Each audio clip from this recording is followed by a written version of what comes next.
Hello friends, the political master में आप सभी का स्वागत है। दोस्तों, जैसे कि आप सभी को पता है कि सीबीएसई द्वारा क्लास 12 बोर्ड के एग्ज़ाम को कैंसिल कर दिया है और इस साल बिना किसी परीक्षा के सभी बच्चों को पास कर दिया जाएगा। इसके साथ ही दोस्तों, सीबीएसई ने उन छात्रों के लिए एक विकल्प और प्रदान किया है जो छात्र परीक्षा देना चाहते हैं। सीबीएसई ने अपने ऑफिशियल वेबसाइट पर दोस्तों एक नोटिफिकेशन जारी कर यह घोषणा की है कि जो बच्चे सरकार के इस फैसले से असंतुष्ट हैं या सेटिस्फाई नहीं है, सीबीएसई द्वारा उन बच्चों की परीक्षा का आयोजन करवाया जाएगा समय अनुकूल होने पर। यानी जो बच्चे परीक्षा देना चाहते हैं और परीक्षा के माध्यम से अपना मूल्यांकन करवाना चाहते हैं दोस्तों, सीबीएसई उन बच्चों के लिए परीक्षा का आयोजन करवाएगी समय के आने पर। ठीक है, तो उन बच्चों के लिए सबसे बड़ी खुशखबरी दोस्तों जो परीक्षा देना चाहते हैं और परीक्षा के आधार पर अपना मूल्यांकन करवाना चाहते हैं। दोस्तों, आज का जो सबसे बड़ा सवाल है यह है कि जैसे ही सीबीएसई ने कल एग्ज़ाम को कैंसिल कर दिया और एग्ज़ाम को कैंसिल करने के बाद जो हमारे मन में, छात्रों के मन में जो सबसे बड़ा सवाल है वो ये है कि जो सीबीएसई है वो किस आधार का प्रयोग करके बच्चों को पास करेगी। हाँ, मानदंड क्या होगा, मूल्यांकन की पद्धति क्या होगी, ये सबसे बड़े सवाल हैं।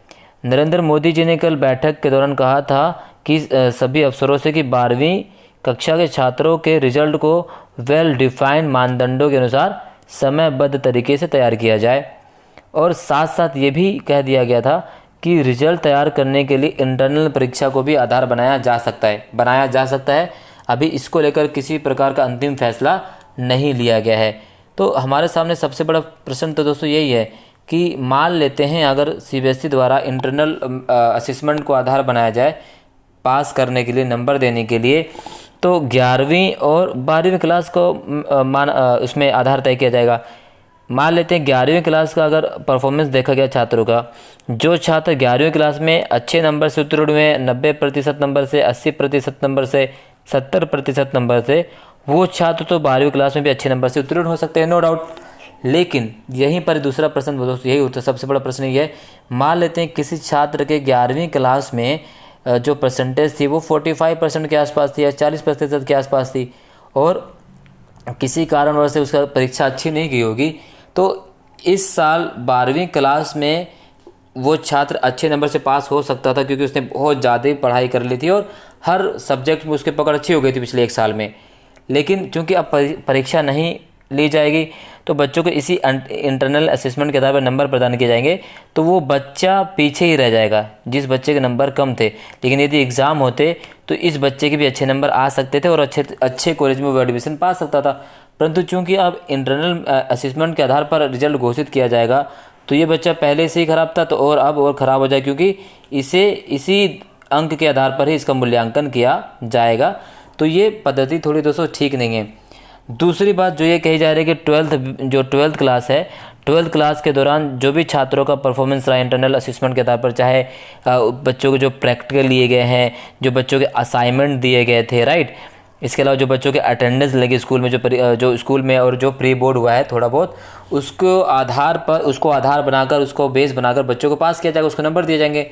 मान लेते हैं कि ठीक है आपने इसको बेस मान लिया है, लेकिन कोरोना काल के दौरान बहुत से दोस्तों ऐसे बच्चे हैं जो गांव चले गए थे, ग्रामीण क्षेत्र के बच्चे हैं, उनके पास ना तो इंटरनेट की सुविधा थी, ना ही स्मार्टफोन था, तो ना तो वो स्कूल द्वारा दिए गए कार्यों को समयबद्ध तरीके से कर पाएँ और ना ही वो प्रैक्टिकल को जमा कर पाए और ना ही वो स्कूल में अटेंडेंस दे पाए, तो वो बच्चे भी पीछे रह जाएंगे।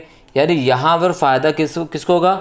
उन बच्चों को फ़ायदा होगा जो संसाधन से परिपूर्ण है, संपन्न है, वो बच्चे अच्छे नंबरों से पास हो जाएंगे। और जो बच्चे जिनके पास संसाधन नहीं, सीमित संसाधन, उनके पास नेट नहीं, इंटरनेट नहीं है, वो बच्चे तो पीछे रह जाएंगे। तो ये दोस्तों मूल्यांकन की पद्धति अच्छी नहीं साबित होगी। इसमें क्या होगा, एक डिसबैलेंस किसी पैदा हो जाए, समानता नहीं हो पाएगी।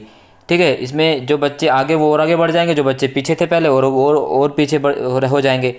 तो सरकार को चाहिए कुछ एक पारदर्शी तरीका अपनाने का जिसके आधार पर बच्चों को मूल्यांकन किया जा सके।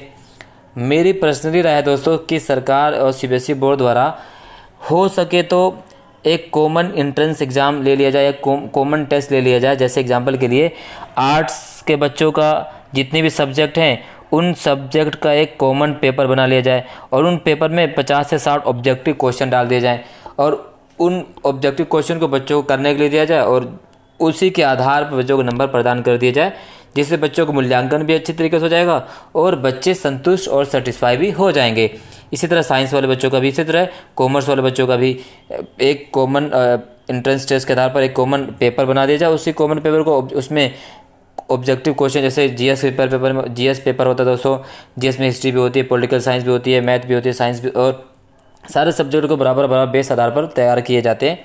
उसी आधार पर सरकार ये भी कर सकती है और उस पर अच्छी तरीके से मूल्यांकन किया जा सकता है, क्योंकि इसमें बच्चों को बस एक ही दिन स्कूल जाना पड़ेगा पेपर देने के लिए।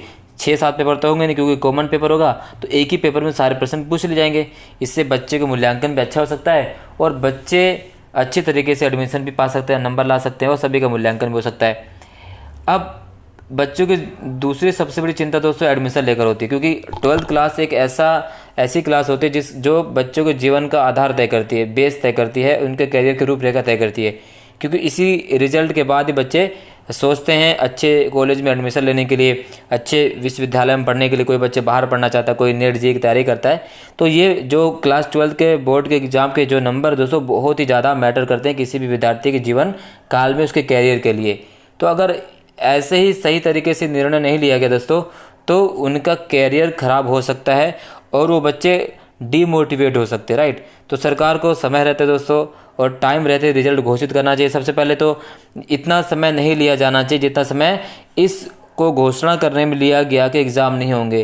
पहले बार 4 मई से लेकर जून तक का समय ले लिया गया कि 1 महीने का समय पूरा कर दिया कि एग्ज़ाम नहीं होंगे।